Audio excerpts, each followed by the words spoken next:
Hoje hoje nós vamos trabalhar com o exame físico neurológico.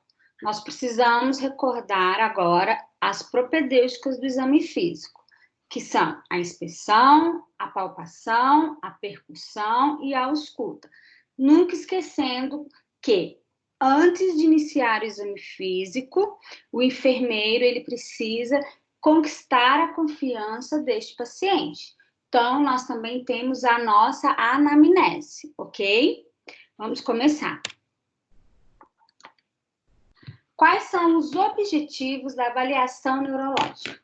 Eu preciso estabelecer o exame neurológico logo na admissão deste paciente, porque é ali que eu consigo ver o nível de consciência deste paciente. Eu preciso saber se ele sabe aonde ele se encontra, se ele sabe o estado de saúde dele atual, se ele sabe quem é ele, onde ele está, o ano, qual o problema de saúde dele.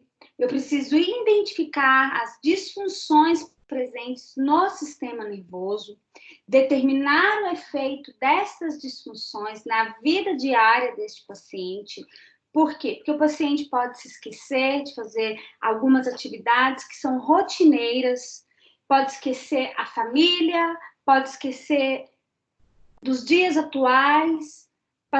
Há pacientes, principalmente quando nós falamos de idosos, gente, que eles conseguem se recordar de situações lá na infância deles, mas eles não conseguem ter recordação do que aconteceu ontem na vida dele.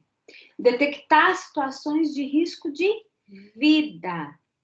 Porque, às vezes, o paciente, ele perde essa noção, esta percepção, principalmente, agora nós estamos, eu falei com vocês, o idoso, ele tem um pouco disso. Então, assim, ele tenta buscar, muitas vezes, uma autonomia, mas o esquecimento, a perda da percepção, muitas vezes acaba colocando realmente a vida dessas pessoas em risco, porque eles perdem totalmente, às vezes, a noção do perigo. Alguém tem algum exemplo para dar que já passou, que já vivenciou esse tipo de situação com algum paciente, com alguma pessoa? Eu tenho várias, Ana. Você tem Clínica. Na clínica, né? Na clínica dos meus pais, por exemplo, idoso com Alzheimer que esquece que fraturou o fêmur, né? E acha que pode andar. E ele tenta levantar e tenta andar, né? Ou esquece que não anda mais, né? E aí você acaba tendo que entrar com uma restrição, ou seja ela química ou física, né? Muito triste, né? Mas é a segurança deles. Jana, você está me escutando? Eu tô te ouvindo. Você está me vendo? Eu tô, Antônio. Estou vendo você. Você não está me vendo? Eu fechei aqui. Você quer me ver um pouquinho? Consegui agora. Tudo bem? Tudo ótimo. E você? Aula maravilhosa, né? Vamos lá. Vamos continuar. Qualquer coisa, dúvida, é só parar e perguntar aqui pra gente, tá, Antônio? Tá bom, obrigado. Nada. Eu estou gravando, Antônio. Se você quiser fechar sua câmera. Tá ok.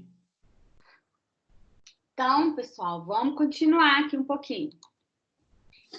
Aspectos da propedêutica. Olha as propedêuticas. Os seguintes aspectos da propedêutica neurológica serão abordados: avaliação do nível de consciência, pupilas, força motoras, função sensitiva e a função cerebelar. Então, pessoal, dentro deste conteúdo, nós vamos abordar tudo isso, tá bom? Então, assim, vamos acompanhar. Qualquer dúvida, vocês podem estar parando, podem estar perguntando, porque o exame físico neurológico, ele é muito importante no momento que a gente aborda o nosso paciente para realizar o exame físico, tá bom? O nível de consciência. Consciência é o conhecimento de si mesmo e do ambiente. Então, eu tenho a consciência de quem eu sou e de onde eu estou. Capacidade do indivíduo reagir em qualquer situação, inclusive nas situações de risco. Divide-se em despertar, que é a capacidade do indivíduo abrir os olhos. Quando eu chego para o paciente e falo, Senhor João, Senhora Maria, Senhora Janaína, e esse paciente tem a capacidade de abrir os olhos e de me reconhecer. O conteúdo da consciência, somatória de todas as funções mentais, cerebrais e cognitivas, onde eu observo a linguagem, a memória e o poder de crítica. Então, pessoal, na consciência, eu consigo perceber se o paciente ele tem uma memória das coisas que já ocorreram na vida dele, a linguagem que este paciente está usando, se ele consegue manter uma comunicação, uma linguagem clara, onde eu consigo ter uma compreensão, onde ele saiba realmente do que nós estamos falando e do que ele também está me falando. Quando eu faço perguntas e ele me responde, não com confusão, onde ele consegue me responder as perguntas que eu realizei concretas, né? Não quando eu pergunto uma coisa, ele me responde outra. Tranquilo até aqui, gente? Então, vamos lá. O conteúdo e despertar são avaliados na reatividade, que é variável quando a perda da consciência, a reação que este paciente vai ter, e a perceptividade, que é a análise da resposta de mecanismo e de aprendizagem. Então, eu tenho essa análise, e o paciente ele tem essa percepção das coisas que estão ocorrendo ao redor dele. Inespecíficas. Ele abre os olhos, mas ele não consegue se interagir. Isso é uma reatividade. Ele abriu os olhos, eu chamei, ele sabe, ele está me vendo, ele teve o quê? Essa reação de abrir os olhos, mas ele não consegue o quê? Interagir com o ambiente. A dor é a reação de retirar um membro quando ele é submetido à dor. Muitas vezes, gente, a gente chama o paciente, Senhor, e ele não abre os olhos, ele não me responde. Então, nós fazemos o quê? O estímulo doloroso, normalmente nós vamos no trapézio, a gente faz a pinça no trapézio, a gente faz a pressão aqui no trapézio. Vou abrir a câmera para mostrar para vocês. Tá vendo? Nós fazemos essa pinça aqui. E todo mundo consegue visualizar? Hein, pessoal? Sim. Então, Jane, eu só estou com uma dúvida. Você, quando sai da tela, você não está projetando os slides para a gente, não, né? estou. Para mim, não está aparecendo. Mas eu estou projetando, sim. Para mim, quando você sai, ficam todas as telas de quem está conectado só escurinha. Não está vindo para mim o slide. Pessoal, os slides estão aparecendo para vocês? Tá. Para mim também tá. Dri. Eu vou tentar sair da aula e voltar. Hoje, Isso, Dri. pra mim não tá aparecendo os slides também, não. Dri, você tá me ouvindo? Para você... Tô, é Rihanna? Isso, aconteceu isso comigo ontem na aula do Túlio. Aperta com o botão em cima do slide aí, aperta com o botão direito e coloca recarregar. Você vai sair da aula e voltar. Talvez ele volte, tenta. Deixa eu ver. Botão direito, aperta recarregar. Comigo aconteceu isso. Posso dar continuidade aqui? Então, pessoal, a dor, a reação de retirar um membro quando ele é submetido à dor. Então, às vezes, você chama o seu paciente, você fala, Senhor, ele não responde. Então, a gente realiza o estímulo doloroso aqui no trapézio, tá bom? E é onde, às vezes, a hora que ele sente, ele abre os olhos e tem a reação. Ok? Ok. Então, vamos continuar. E a vegetativa corresponde à perda das funções fisiológicas. Então, gente, normalmente essa pessoa ela não tem nenhuma reação, nem a dor. Você pode chamar. Muitas vezes essa pessoa ela até está te ouvindo, mas é como se ela estivesse presa dentro do corpo dela. Pessoal, vamos desligar o microfone aí para não dar interferência aqui, fazendo favor.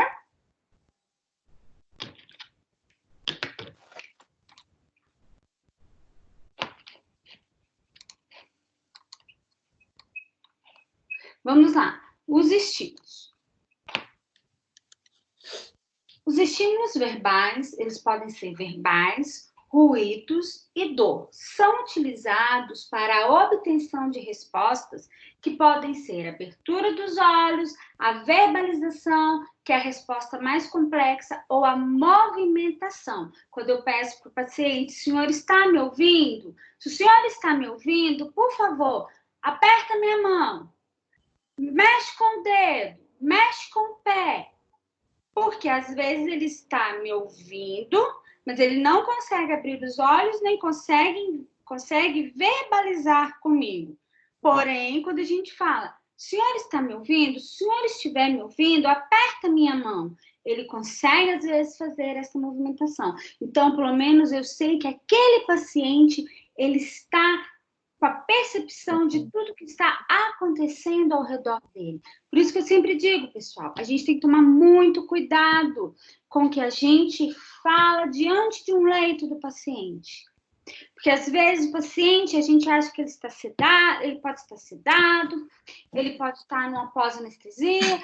No entanto, ele tem a percepção, ele está ouvindo o que está ocorrendo ao redor dele. Então, muito cuidado, vocês como enfermeiros, como líderes da equipe de vocês, sempre orientem, esteja sempre atento a esse tipo de situação.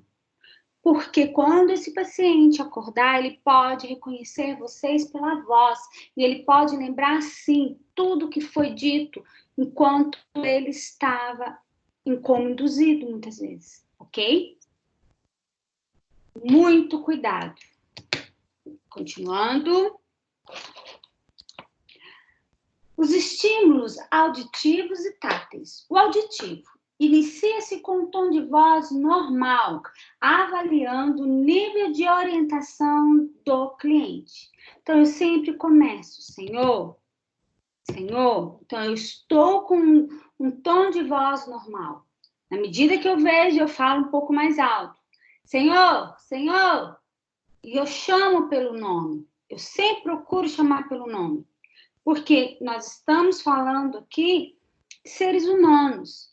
Pode acontecer que no primeiro momento a gente não tenha ainda os dados deste paciente. Mas então procure chamá-lo. Senhor, o senhor está me ouvindo, senhor? Meu nome é enfermeira Janaína. O senhor está me ouvindo? O senhor consegue me ouvir? Para ver a reação dele. Essa reação pode ser de abrir os olhos, não é? E eu sempre tento estimular este paciente a ter algum tipo de manifestação.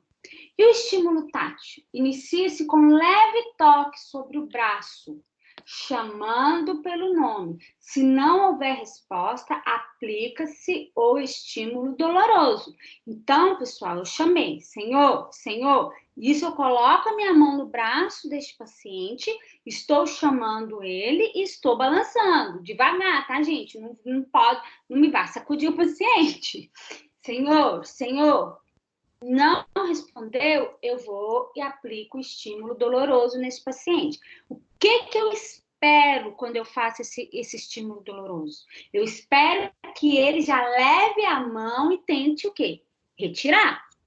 No mesmo momento. Porque a hora que eu faço o estímulo doloroso, vai doer. Então, qual é a reação mais esperada do ser humano? é que ele leve a mão para tentar tirar essa dor, para tentar tirar aquilo que está provocando a dor, correto? Até aqui tá tudo bem, pessoal? Sim. Então, vamos continuar. Dri, você está conseguindo enxergar agora? Eu tive que mudar, eu tive que abrir para o computador. No celular realmente não estava abrindo, eu tentei abrir no computador e no computador o slide está funcionando, então eu mudei para cá. Então, tá vendo, né? Tô sim. Então, vamos continuar.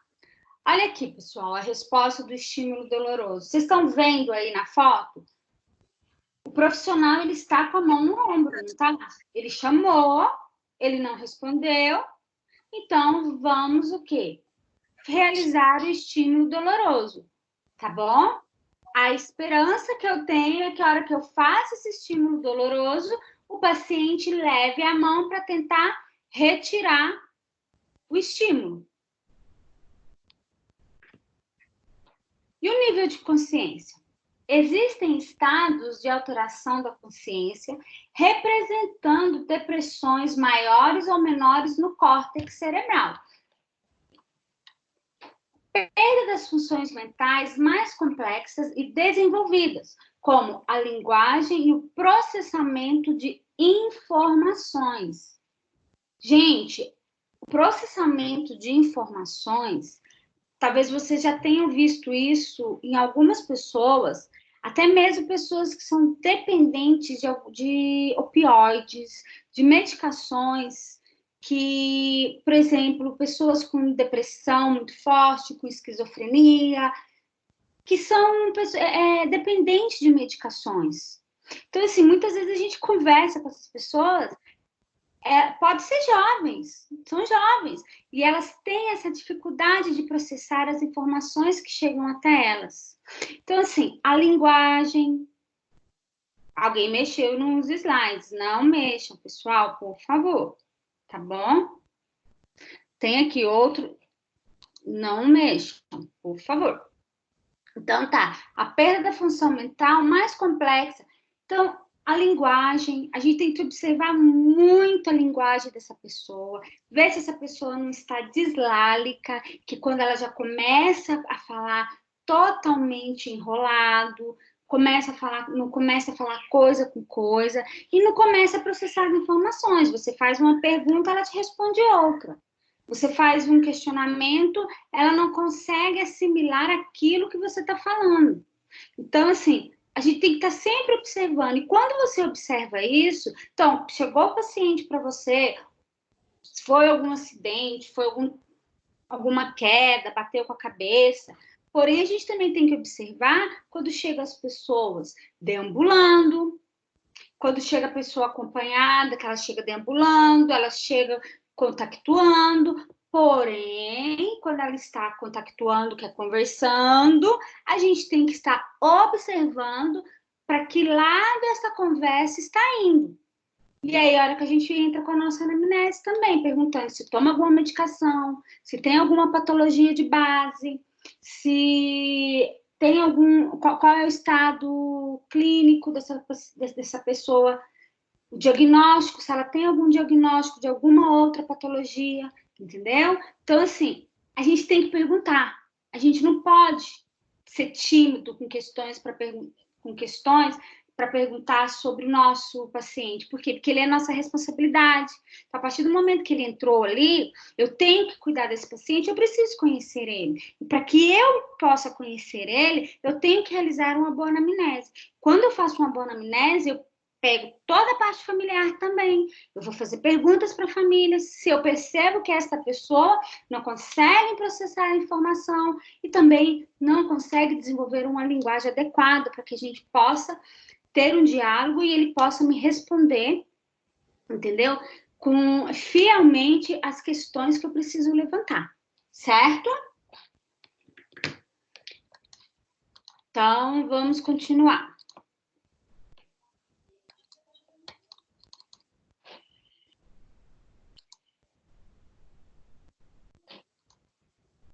O nível de consciência. Há vários termos para descrever alterações no nível de consciência. letárgico. Alguém sabe me dizer o que é letárgico? Quem sabe aí? É o que não sente nada? A pessoa, quando ela está letárgica, é aquela pessoa que está devagar, que ela não tem as reações, entendeu? Confuso. Todo mundo sabe quando um paciente, uma pessoa está confusa, ela não sabe me dizer onde ela está, ela não me sabe dizer o dia de hoje, ela não sabe me dizer o que aconteceu com ela. Sonolento. Acho que todo mundo aí está sonolento, não está? Tá. Obnubilado, que é a confusão e com perda da visão.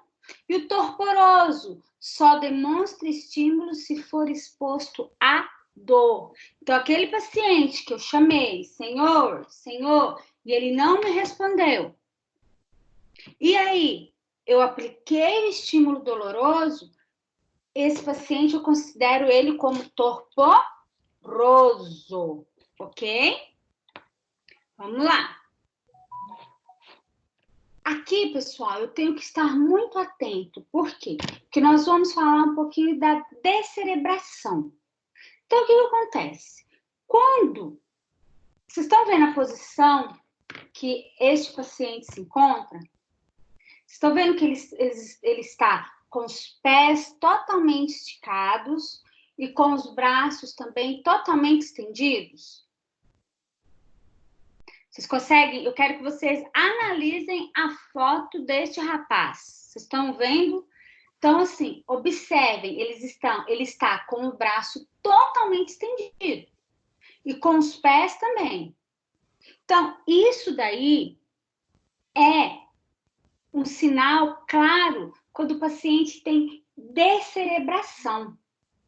Então, quando ele ocorre quando o coma resulta em um dano do tronco encefálico. Então, pessoal, quando vocês olham o paciente nesta posição, você já vai analisar o quê? Que o trauma ocorreu no tronco encefálico. Então, alguém sabe me dizer, alguém lembra quais são as partes aqui do tronco encefálico? Nós temos aqui, ó, mesencéfalo, ponte e o bulbo. Então, gente, qual é a função do mesencéfalo? Ele vai fazer o quê? Ele é responsável pela visão e pela audição. A ponte controla a nossa respiração. O bulbo recebe as informações de diversos órgãos, controla nossos batimentos cardíacos, nossa pressão sanguínea e também a respiração. Então, quando ocorre uma lesão nesses núcleos que realizam os comandos, como a respiração, batimento cardíaco, a sensação de dor, a troca das mensagens entre o sistema nervoso central, o resto do nosso organismo, ele não consegue realizar essas... e pode resultar o quê? Na morte cerebral. Por quê? Porque ele não consegue fazer essa troca de mensagem. Então, é extremamente importante vocês observarem quando chega para vocês o paciente, ou quando isso acontece na frente de vocês, a posição que este paciente está desacordado. Porque aqui, ó, a postura da descerebração, ele ultrapassou o córtex cerebral, ele ultrapassou o núcleo rubro. O núcleo rubro, ele é a massa cinzenta que existe aqui no mesencéfalo, então ele ultrapassou. Vocês estão vendo meu mouse mexer? Vocês conseguem ver o meu mouse mexendo, pessoal? Não. Não. Deixa eu ver se eu... Então, olha, ele atravessa o córtex e já chega aqui no rubro, no núcleo rubro, que já é o quê? A massa mesencéfala. Então, quando ele atravessa e já chega aqui no tronco encefálico, no mesencéfalo, na ponte e no bulbo, ele já começa a interferir em todos os comandos dos 12 pares de nervos que a gente tem. E isso vai atrapalhar, vai inibir a respiração, os batimentos cardíacos. Então, é muito grave. Vocês conseguem entender que é muito sério quando eu vejo uma descerebração? É muito sério. Por quê? Porque eu já tenho na minha consciência que a lesão, ela atravessou todo o núcleo rubro e já chegou no tronco encefálico. E isso vai interferir no controle de respiração, batimento cardíaco, e pode levar, sim, à morte encefálica. Tá bom, pessoal? Vocês compreenderam isso daí? Sim. Tranquilo aí, pessoal? Me dá um ok, senão eu volto. Tranquilo. Sim, tranquilo, Janaína. Então, atente-se bem a essa posição. E nós temos também a decorticação. Vocês estão vendo a posição dele aí? Que ele fez o quê? Como que tá os braços dele? Estão encolhidos, não estão? Diferente do outro que está destendido. Descerebração, destende. Vamos assimilar? Descerebração, destende, certo? Certo. E a decorticação, o braço ele se contrai. Então é muito fácil. Corticação, lembra de contração, tá bom? Então vamos lá. A decorticação aparece no doente com lesão no núcleo de base. A estrutura da massa cinzenta localizada no interior do cérebro, ou entre eles, e o córtex cerebral. Neste caso, os membros superiores estão fletidos.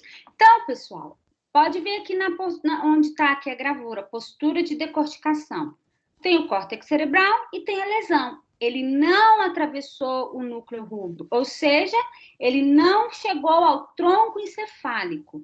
É grave? É grave.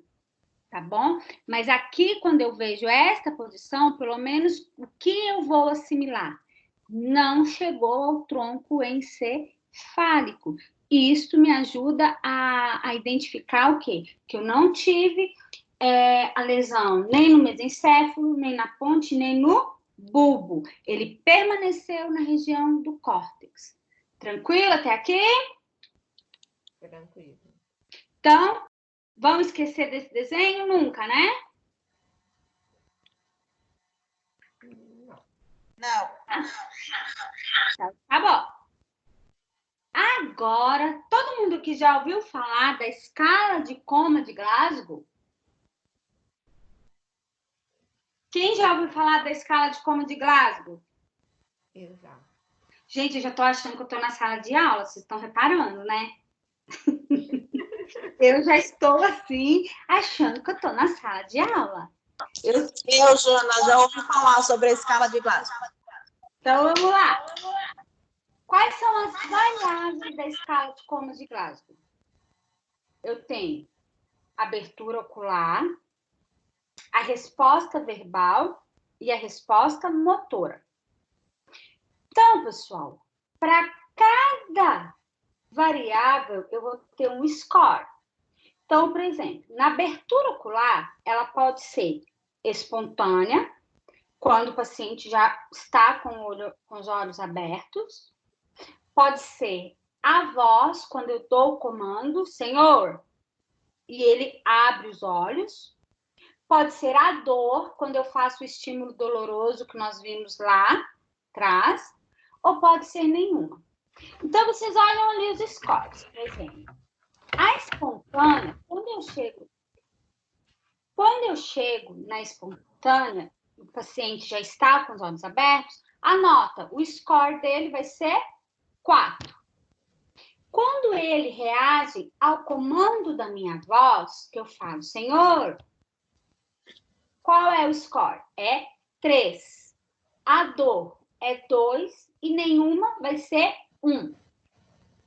Então, pessoal, a resposta verbal pode ser orientada, que a pessoa está orientada, então eu vou dar 5. Porque eu cheguei para ela e falei, Senhor, hoje eu cheguei, ela está com os olhos abertos. Começo a conversar e pergunto, a senhora sabe onde ela está? Ela sabe onde ela está, então ela está orientada. Então vai ser 5. Confusa, vai ser a nota 4.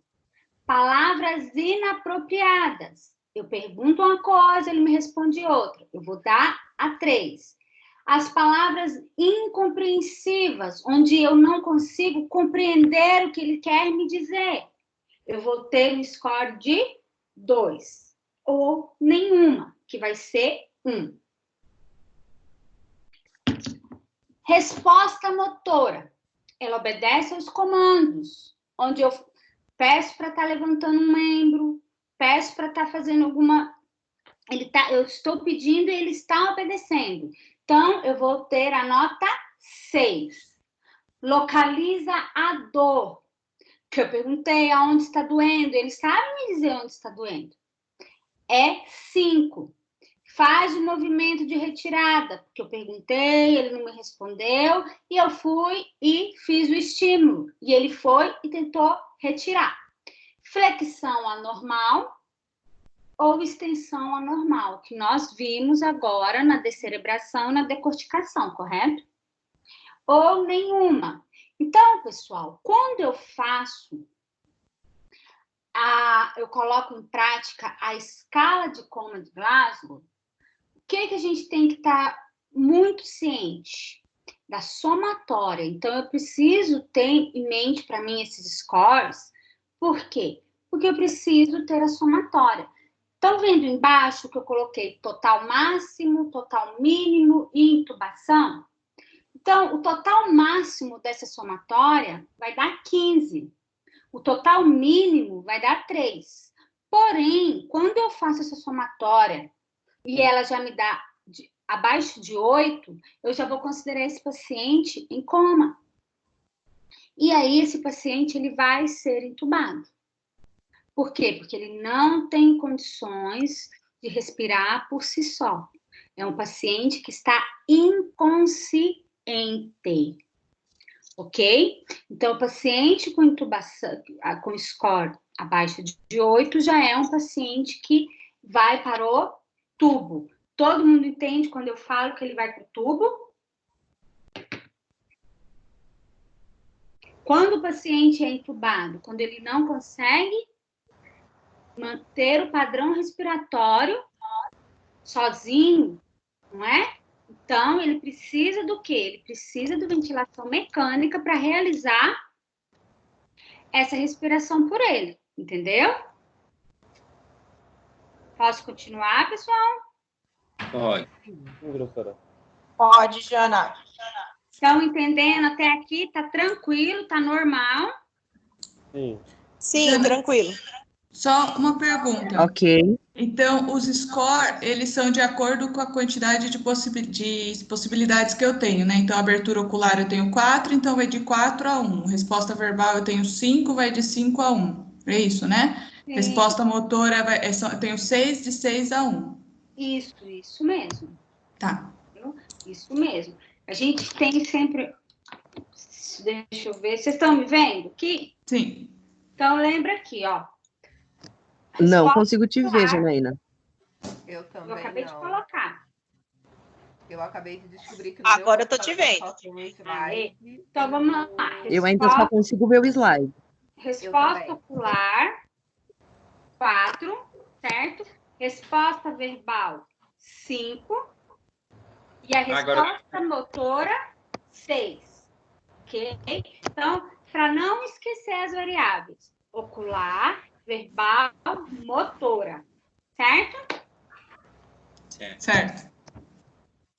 Esse é um jeitinho que a gente aprende. Aí, pessoal, o que aconteceu?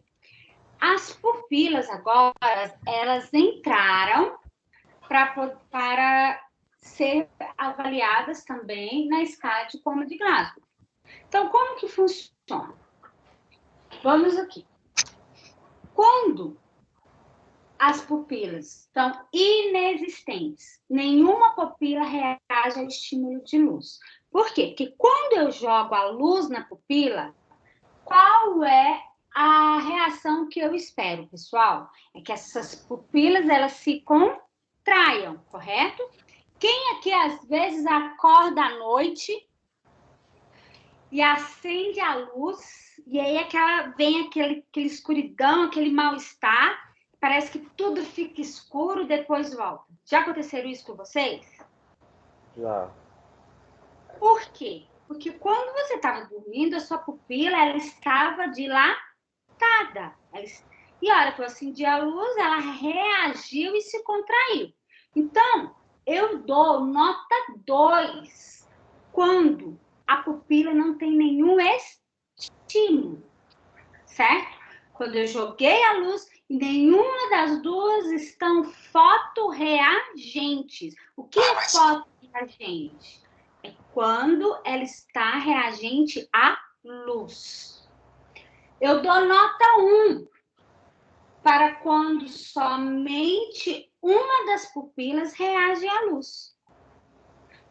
E 0 quando as duas reagem à luz. Por quê? Porque elas estão normais. Elas não vão precisar entrar na somatória nem na subtração.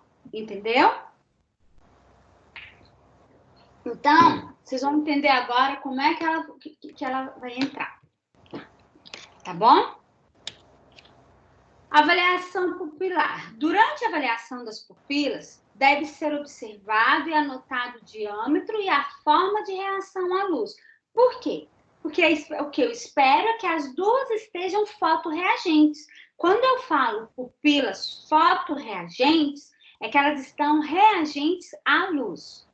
Deve-se comparar sempre uma pupila com a outra.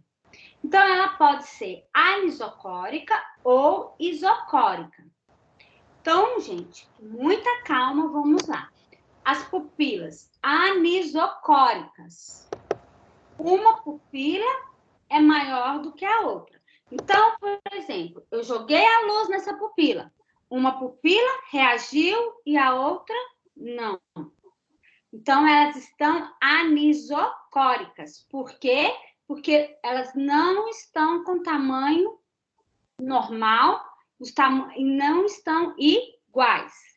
E isocóricas, as duas pupilas estão iguais. Então, se eu falar pupilas isocóricas e fotorreagentes, o que vocês entendem disso, pessoal? Adriana, o que você entende? Que elas estão normais e iguais. No caso, as duas estão em estado normal. Estão reagindo à luz. Estão reagindo à luz e ambas no mesmo tamanho. Isso. Fotorreagentes, ela reage à luz. Isocóricas, porque elas estão iguais. Tranquila? Anisocóricas, lembra que o A vai te lembrar de anormal. Então, elas não estão iguais, certo? Certo. Posso continuar, pessoal? Eu não vou para frente enquanto vocês não entenderem. Todos entenderam até aqui? Sim. Sim. Então, tá, jóia. Aqui eu coloquei para vocês fotos para vocês identificarem. E, assim, a gente sempre consegue enxergar bem isso nas fotos em quem tem o olho claro. Então, vamos lá. Na primeira foto aí, eu tenho as pupilas desiguais. Elas estão anisocóricas. Vocês conseguem ver que está uma maior do que a outra? Então, os slides meu também não tá passando. Veja aí, Antônio, onde você acha o probleminha aí. O restante está conseguindo ver, pessoal? Sim. O computador para mim tá normal, mas no meu celular continua sem. Lá no meu celular eu vejo só quando aparece você, Janaína. Ah, agora sim. O computador não aparece. Oi, Antônio. Então vamos Agora lá. sim. Vamos lá. Agora tá ficando bom. Tá. Eu tirei a minha foto porque eu me mexo tanto aqui, gente. Eu faço tanto... eu mexo tanto os braços. A impressão que eu tenho é que eu tô na sala de aula, sabe? Eu levanto, eu sento. Se eu aparecer assim no vídeo, vão falar assim, nossa, a professora é doida. Ah, esse é o espírito da coisa, é a gente se sentir na sala de aula. Mas depois eu tenho que subir essa aula, né, Adriana? Isso é verdade. Seus alunos já conhecem, mas o pessoal que vê assim vai estranhar. Então, eu falo, nossa, eu levanto, eu sento. Então, vamos lá. A primeira foto aí, eu tenho as pupilas desiguais, que são as pupilas anisocóricas. Então, vocês estão vendo que está uma maior do que a outra? E segunda foto, eu tenho as pupilas contraídas. Gente, quando as pupilas se contraem, eu vou dizer que as pupilas estão em miose. Então, a pupila contraída, ela está em miose. Certo? Certo. Esse é o termo. E as pupilas dilatadas, elas estão em midríase. Então, eu tenho pupilas dilatadas, eu tenho pupilas midriáticas. Então, quando eu vou lá nas pupilas anisocóricas, uma pupila está em midríase e a outra pupila está em miose. Então, tranquilo até aqui os termos? Tranquilo. Vocês precisam saber isso, tá, gente? Vamos ter aula prática disso quando voltarmos para a faculdade, tá? E a gente vai trabalhar bastante essa avaliação. Posso continuar? Pode. Sim. Então, vamos lá. Os 5 passos agora para utilizarmos a escala de Coma de Glasgow. Atenção, vocês entenderem e aprenderem a utilizar, tá? 1. Identifique os fatores que podem interferir na capacidade da resposta do paciente. Então, assim, eu sempre, quando eu vou realizar a escala, eu sempre tenho que ver se existe algo ali que pode estar interferindo que o paciente me responda, gente. Seja na fala, se tem alguma coisa, às vezes até mesmo na via oral deste paciente, se tem alguma coisa que prende esse paciente e até mesmo no ambiente, né? No ambiente que nós nos encontramos. 2, observe. Observe o paciente e fique atento a qualquer comportamento espontâneo dentro dos 3 componentes da escala. Quais são esses componentes, pessoal? Fala para mim, são as variáveis que nós acabamos de ver lá. Quais são os componentes? Eu tenho que ficar atento no comportamento de qualquer um dos componentes. Quais são os componentes? Midriático. Não, esses são os pupilas. Eu digo lá da escala de Coma de Glasgow. Reação motora. Abertura ocular, melhor resposta verbal e melhor resposta motora. Isso. Por que eu tenho que ficar atento a qualquer comportamento espontâneo, gente? Porque qualquer comportamento espontâneo dentro dessas 3 variáveis pode me mostrar, às vezes, que o paciente não precisa ir para o tubo. Então, assim, qualquer uma do aumento dessas variáveis pode subir esse score da escala de Glasgow. E de 8, subir. Então, assim, gente, eu tenho que estar atento. Quando eu vou realizar a escala de Coma de Glasgow, sou eu e o paciente. Vocês isolem tudo que estiver ao redor. Porque para não ter erro, tá bom? Para não ter o erro. Vamos lá. Estimule. Caso o paciente não haja espontaneamente nos tópicos da escala, que são as variáveis, é preciso estimular uma resposta. Aborde o paciente na ordem abaixo. O estímulo sonoro. Peça em tom de voz normal ou em voz alta, para que o paciente realize a ação desejada. Eu começo a pedir em som baixo. Depois eu vou aumentando o meu tom, pessoal, para ver se a pessoa me ouve. Vai que a pessoa também tem algum problema auditivo, né, gente? A gente tem que pensar em tudo isso, né? Estímulo físico. Aplique pressão nas extremidades de dedo, trapézio, tá bom? E na supraorbitária, que é embaixo, para ver. Não é para apertar, para machucar, tá, gente? Só para ver se o paciente tem alguma reação, ok? Pontue e some. Os estímulos que obtiveram a melhor resposta do paciente devem ser marcados em cada um dos 3 tópicos da escala. Se algum fator impede a vítima de realizar a tarefa, é marcado como não testável.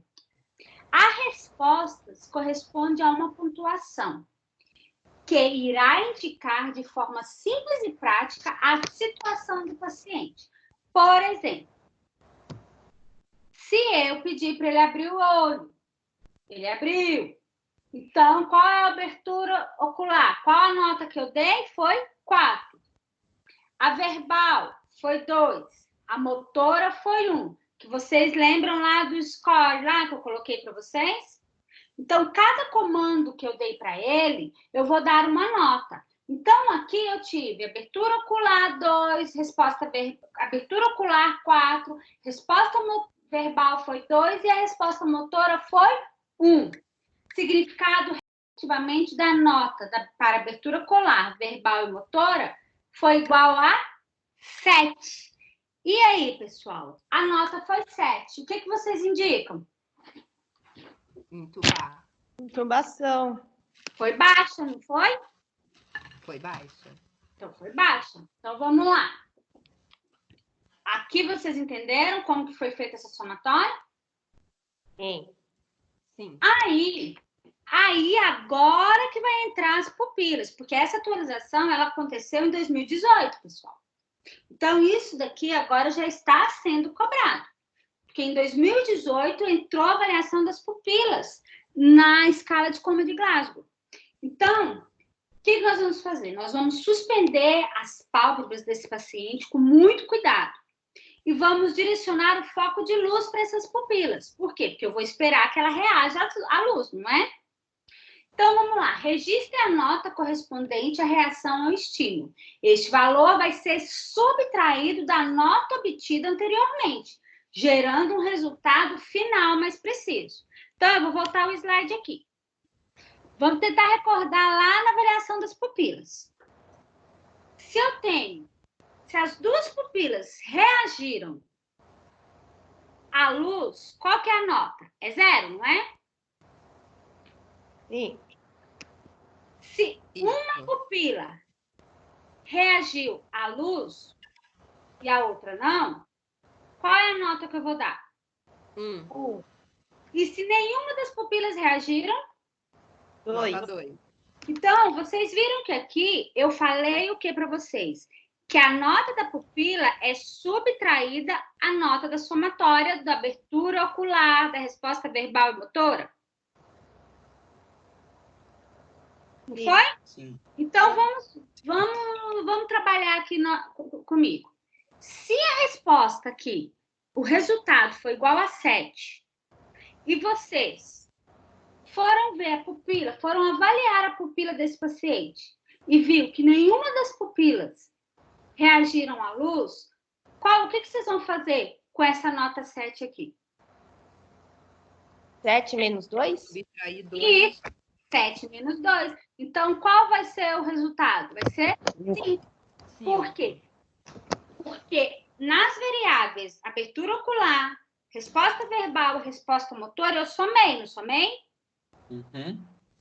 Quando eu vou para as pupilas, eu faço a subtração do valor das pupilas com o valor do resultado das variáveis, entendeu? Tem que fazer todas as etapas, mas basicamente, Jana, se a primeira somatória que a gente faz der abaixo de 8, porque eu vou subtrair a outra informação, né? Então, se já deu abaixo de 8, a pessoa já praticamente vai ter que ser entubada mesmo, né? Mas se tivesse dado 9? Não, exatamente, é por isso que eu falei, se der abaixo de 8, ela já tá no tubo mesmo. Mas tem que fazer tudo, né? Tem que fazer tudo. Por quê? Porque ali eu vejo também, porque as pupilas, elas vão me mostrar o quê? Que existe alguma lesão no sistema nervoso, né, gente? Alguma lesão cerebral.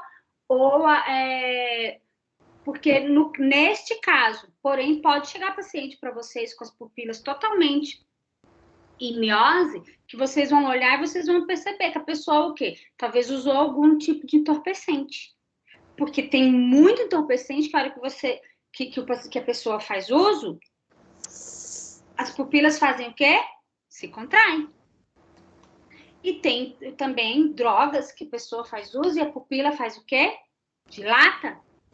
Então, o paciente ele pode chegar desacordado para você.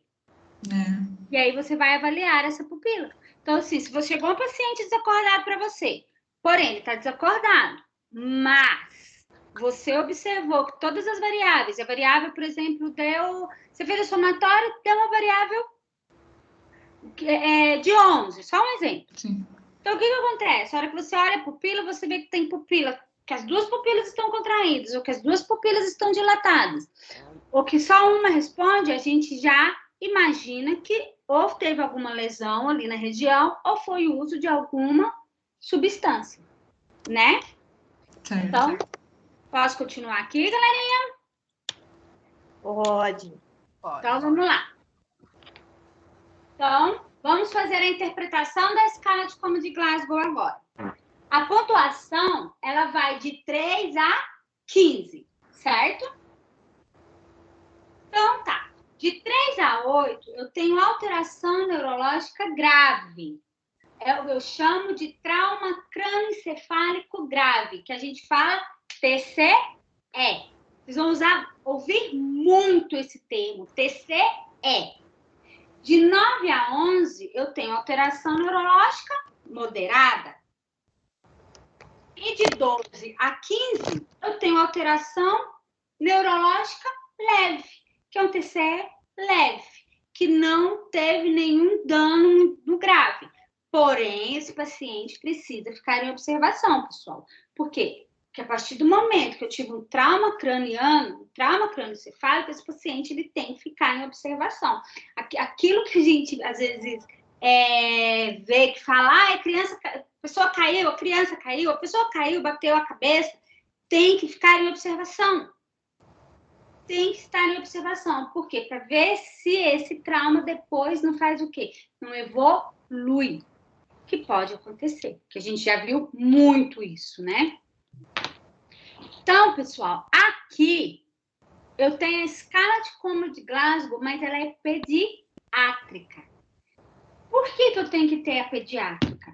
Porque vocês acham que se eu ficar criança, ela vai responder normalmente? Se for uma criança já...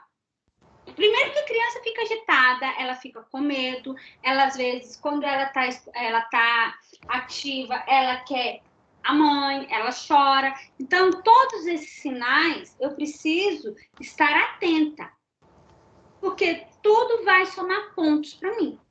Então, vamos observar aqui. Quando eu falo de abertura ocular na criança e no bebê, na criança, eu vou avaliar se ela está espontânea, se ela vai ser a estímulo verbal, estímulo doloroso e sem resposta. Por quê? Porque a criança, ela já é maior, muitas vezes ela já me compreende, correto? Se eu pegar uma criança de 10 anos, 9 anos, ela já está... Vem o medo, vem o desespero, mas a gente consegue chamar ela, pontuar e pedir para ela, explicar para ela, porque ela já me entende. Mas quando é bebê, eu vou também fazer por estímulo, abertura ocular. Eu vou ver se está espontânea, se ela está abrindo o olhinho. Por estímulo verbal, que a gente chama, ele acorda. E pelo estímulo doloroso, porque ele não abriu, eu chamei. E ele também, aí eu tive que fazer o estímulo. Mas agora vamos para a melhor resposta verbal. A criança também segue orientada, confusa, palavras inapropriadas, sons inapropriados e sem resposta. Já lá no bebê, eu já vou avaliar o quê? Se ele está balbuciando, se essa criança está inquieta, irritada ou chorosa, porque ela não vai falar, vai? Então, eu vou observar se ela está chorando. Se esse choro é somente em resposta à dor, ou se esse bebê está gemente, porque o bebê ele fica gemente, né? E se é em resposta à dor. Então, o choro do bebê aqui, vocês podem ver que ele entra ele entra no lugar das palavras inapropriadas, da confusão. entendeu? Quando o neném balbucia, entra para mim como se ele estivesse se comunicando comigo. E do motor? A criança obedece comando verbal simples, localizador, retira o membro da dor. Eu vejo a decorticação e a descerebração. Quando o membro está distendido ou quando o membro está contraído, não é? Então, quando o membro está contraído, é descerebração ou decorticação, pessoal?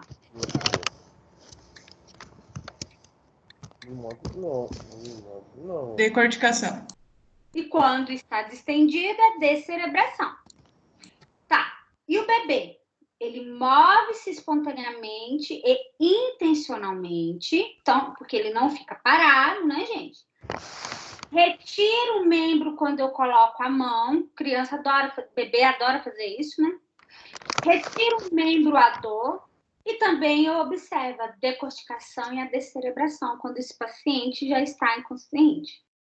Eu vejo se os membros estão distendidos ou se os membros estão contraídos. Vocês estão vendo quão importante é vocês saberem identificar a posição da decorticação, da descerebração? Ela entra na escala de Como de Glasgow, pessoal. Por isso que é tão importante vocês sempre se lembrarem do que é e quais são os pontos do cérebro que isso que atinge. A descerebração e decorticação. Porque a hora que você chega para atender o seu paciente, você já bate o olho, você observa, você já vai conseguir identificar na resposta motora. Entendeu? Então, a gente tem que saber, tem que estar muito atento. Pessoal, tranquilo com essa parte da escala de Como de Glasgow para ver nível de consciência, que agora a gente vai pular para a função motora. Então, assim, se vocês estiverem tranquilos com pupilas, com escala de Como de Glasgow, eu vou para frente. Tá tudo tranquilo? Sim, tudo ok. No final dessa aula, eu coloquei alguns exercícios que vão valer pontos para vocês fazerem depois, tá bom? Com alguns probleminhas para a escala de Como de Glasgow, que vocês vão poder usar a tabela que eu coloquei na aula para vocês, para poder resolver. Então, assim, não tem dúvidas? Posso ir? Tô indo. Então, vamos lá. Função motora. Na função motora, eu vou observar a força muscular, o tônus muscular, os reflexos, que podem ser superficiais ou reflexos profundos. Então, na avaliação da função motora, mede-se a força motora dos membros superiores e inferiores. Verifica a dependência ou a independência deste cliente. E comparar sempre um membro com o outro. Então, gente, quando eu vou avaliar a força motora, eu consigo ver a dependência e independência desse paciente. Por quê? Porque ele realiza algumas atividades que vão me demonstrar se ele consegue realizar o autocuidado, se ele consegue realizar atividades simples do dia a dia. E eu sempre tenho que estar avaliando um membro com o outro. Por quê? Porque ele é bilateral. Se eu avalio a força do membro superior direito, eu tenho que avaliar a força do membro superior esquerdo, para ver se os dois membros estão iguais, ok? A força muscular é a habilidade para demonstrar um grau de potência muscular, quando um movimento é resistido, tanto por um objeto ou pela gravidade. Então, é sempre uma força que vai o quê? Contra, né, pessoal?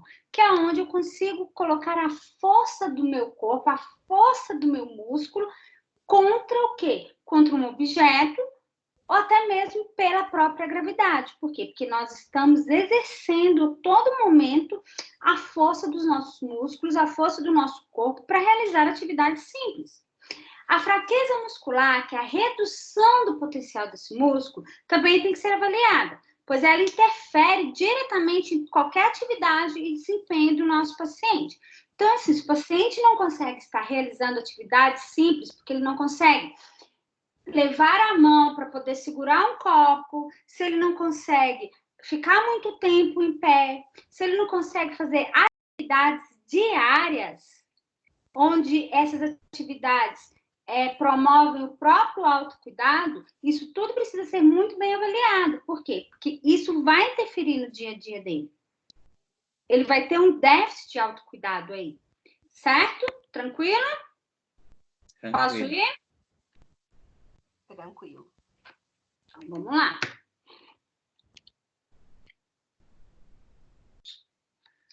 A força muscular. A avaliação é importante para localizar lesões com mais exatidão, porque a gente consegue estar fazendo isso quando a gente faz o teste, principalmente quando o paciente ele refere dor. Indicar possível transferência tendinosa, porque às vezes a gente consegue... Essa transferência tendinosa, pessoal, ela é cirúrgica. É onde faz a ligação de um tendão em outro, porque o paciente, às vezes, perde essa força ocasionada pela perda mesmo da força por causa do tendão. Então, transferência tendinosa é cirúrgica, ok? Determinar o grau de reinervação do músculo e determinar as compensações ao realizar o movimento. Por quê? Essa compensação, gente, se a gente for ver, a gente faz muito. Principalmente quando a gente está fazendo alguma atividade física. A gente tem que estar muito atento a isso. Por quê? Porque às vezes a gente tem mais força de um lado do que de outro. Então, a gente acaba compensando um membro, forçando mais de um lado do que do outro. E isso pode dar muito problema no futuro. Não é verdade? Então, assim, a gente tem que estar muito atento. Por isso que é tão importante a gente, quando vai fazer atividade física, ter um profissional da área junto. E também observar o quê? Quando a gente fala de pacientes, às vezes ele, por não ter força no membro, ele sempre tenta fazer tudo com o outro membro. Ele sempre força, até mesmo na hora da marcha, quando ele está caminhando. Então, a gente tem que estar atento, a gente tem que observar isso na hora que vai fazer o exame físico e também na anamnese, tá bom? Alguns quadros. Lesões de neurônio motores superiores e inferiores podem interferir na força muscular. Doenças neuromusculares, comprometimento neurológico generalizado, a síndrome de Guillain-Barré, e localizados com algumas neuropatias periféricas. Gente, alguém já ouviu falar da síndrome de Guillain-Barré? Quem aqui conhece essa síndrome? Eu já ouvi bastante falar, porque como eu assisto esses seriados médicos, em todos eles, pelo menos um caso aparece. Você tem alguém lá, Riana?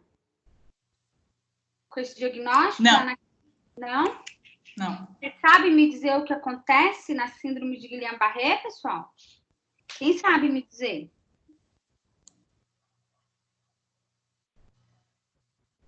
Gente, a síndrome de Guillain-Barré, ela é autoimune, vocês sabiam disso? Que é o nosso próprio organismo que acaba ocasionando a destruição da bainha de mielina que nós temos lá nos neurônios.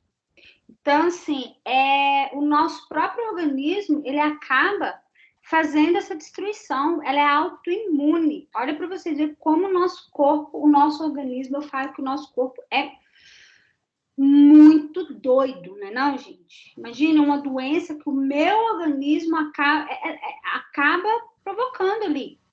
Então, ela é autoimune. É mais ou menos. Também esclerose múltipla? Porque também é esclerose. Mas ela é diferente. Porque a síndrome de Guillain-Barré, normalmente, ela vem sempre após alguma infecção. Sabe? Ela sempre vem após alguma infecção. Então, assim, o nosso corpo, ele reage contra nós mesmos. E aí ele acaba destruindo a bainha. Então, assim, quando tem... é um comprometimento neurológico, assim, com perdas com perda total e não tem como voltar atrás. Porque, imagina, você está destruindo. O seu próprio organismo está fazendo isso. Tranquilo, pessoal? Vou tocar. Tranquilo. Vamos lá. Comprometimento da força é denominado por paresia, que é a diminuição da força, e a paralisia ou plegia, que é a ausência de força. Coloquei a foto aqui para vocês, para mostrar para vocês que pode ocorrer em algum dos membros só, pode ocorrer em uma parte inteira do nosso corpo, nos 2 membros ou no corpo todo, gente. Então, assim, quando eu falo de paresia, eu tenho a diminuição da força. Eu perdi a força, mas eu ainda sinto, ainda consigo mover. Mas quando eu falo de paralisia ou plegia, que a gente fala de tetraplegia, né? Então, o que a gente faz? A gente perde totalmente. A gente perde a força do nosso músculo. Eu coloquei para vocês, eu achei tão bonitinho esses termos, porque eu tenho a plegia, que a paralisia ou plegia é uma diminuição ou abolição da motricidade em uma ou mais partes do nosso corpo, devido à lesão dos centros nervosos ou das vias motoras. Vocês estão conseguindo ver? Aí, onde está escrito plegia e paralisia, que eu tenho um menininho aí. Então, eu tenho a monoplegia, que é a paralisia de um membro só. Eu tenho a diplegia, que é a paralisia dos 2 membros. Eu tenho a hemiplegia. Guarde bem esse prefixo, tá, gente? M, que a gente sempre vai usar muito. Hemiplegia, que é a paralisia do membro superior e do membro inferior do mesmo lado. Então, M, metade, partiu aqui no meio. Paraplegia, paralisia dos 2 membros inferiores. E eu tenho a quadriplegia ou tetraplegia, que é a paralisia dos 4 membros. Então, a paralisia ou plegia, eu tenho a diminuição, a abolição da minha força motora, da motricidade. E a paresia? A paresia é a perda de parte da motricidade de um ou mais músculos do corpo, de forma temporária ou permanente. Né? Quando a gente toma alguma anestesia, entendeu, pessoal? Que a gente perde aquela força, mas essa força depois ela acaba voltando, ou ela só diminui. Então, eu tenho monoparesia, que é a perda da força do nervo do músculo em um membro só. Eu tenho a triparesia, que é a perda da força do nervo ou músculo de 3 membros. Eu tenho a hemiparesia, que é a perda da força do nervo, do músculo, do membro superior e do membro inferior, do mesmo lado. Eu tenho a diparesia, que é a perda da força dos membros tetra, que aí é a perda da força do músculo dos 4 membros. Então, pessoal, quando eu tenho a plegia, eu tenho o quê? A perda ou a diminuição. A paresia, ela é o quê? Ela pode ser temporária. Por exemplo, se eu tomo uma anestesia, entendeu? Agora, quando eu falo, a pessoa está tetraplégica, vocês conseguem agora assimilar que ela perdeu os movimentos? Quando eu falo que ela está tetraplégica, não é? Quando eu falo tetraplegia, você já assimila com o quê? Com os 4 membros, não é? Tanto superior quanto inferior. Tranquilo até aqui, pessoal? Eu achei muito bacana esse informativo para vocês aí terem com vocês, tá? Pessoal, vamos dar uma pausa de uns 15 minutinhos? Vamos ao banheiro? Vamos voltar às 10? Ok, obrigada.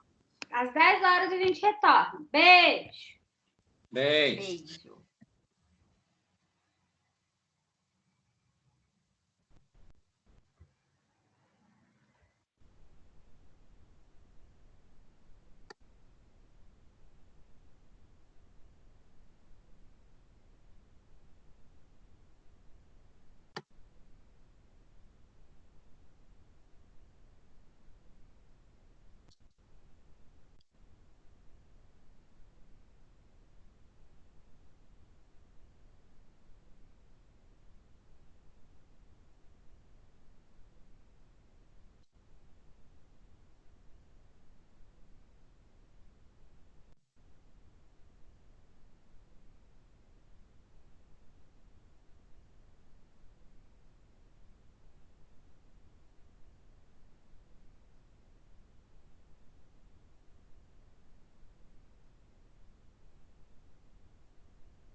E aí?